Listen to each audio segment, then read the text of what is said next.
Twitch tried to read what the officer was saying.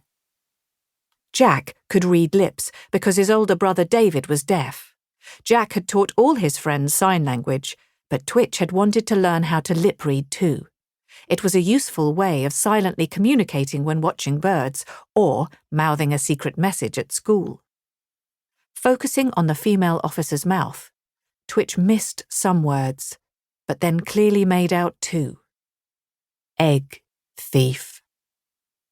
It was as if his insides had been doused with icy water. Instantly, he understood what had happened. Shoving his binoculars into his coat pocket, Twitch scrambled down the tree, barely noticing the thorns. An egg thief? In Bridvale?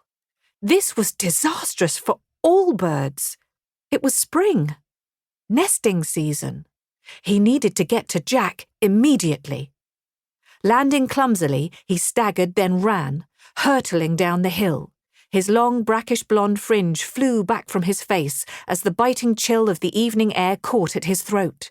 He sprinted into the car park, an empty disco of spinning blue lights, passing a silver VW Golf. He glimpsed a gaunt young man with a shaved head in the driver's seat, staring up at the drama on the hill. When he reached the end of the lane, he heard a girl call his name. Glancing over his shoulder, he saw 9-year-old Pippa Bettany, the granddaughter of the Bridvale newsagent, Twitch's boss. She waved. He raised a hand in reply, but ran on. Once on tarmac, Twitch regulated his stride, falling into a rhythm, pulling his knees up, throwing his fists forward, breathing in through his nose and out through his mouth. He flew past naked trees knobbly with new buds. He barely noticed passing Patcham's farm. Slowing to cross Bridvale Road, he sped up again over the canal, turning onto the footpath, his feet thudding on the compact earth. Finally, he entered the alley that wove along the back of the houses on Redshank Road. He stopped in front of a tall garden gate, gulping down lungfuls of air. His head throbbed as if a woodpecker were hammering at his temples. He leaned on the fence post, closing his eyes as he caught his breath. His mind showed him the image of the empty nest. His eyelids sprang open. He turned the ring handle, lifting the latch, and let himself into the manicured garden. It was dark now. Night had fallen whilst he'd been running.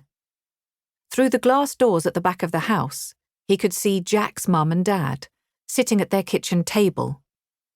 They were chatting, smiling, holding glasses of red wine, surrounded by the scattered plates of a recently eaten dinner.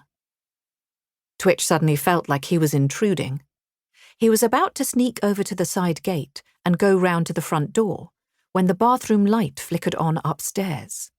He instantly recognized Jack's silhouette. The window was ajar.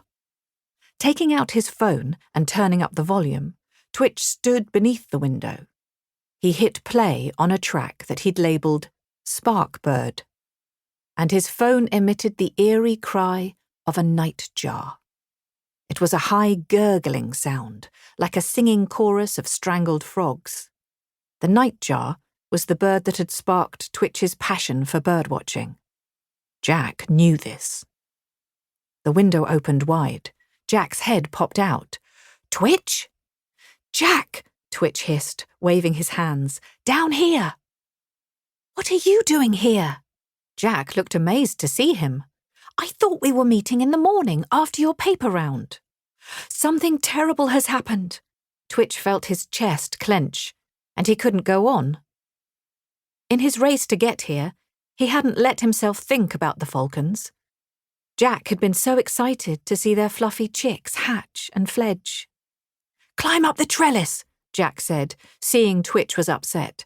"It'll hold. I've done it loads."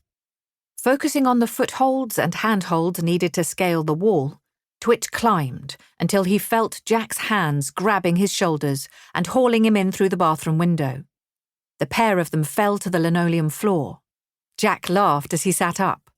Seeing Twitch's face, he stopped. "What is it? What's wrong?" "Oh, Jack," Twitch exclaimed. "They're gone." "Who are?"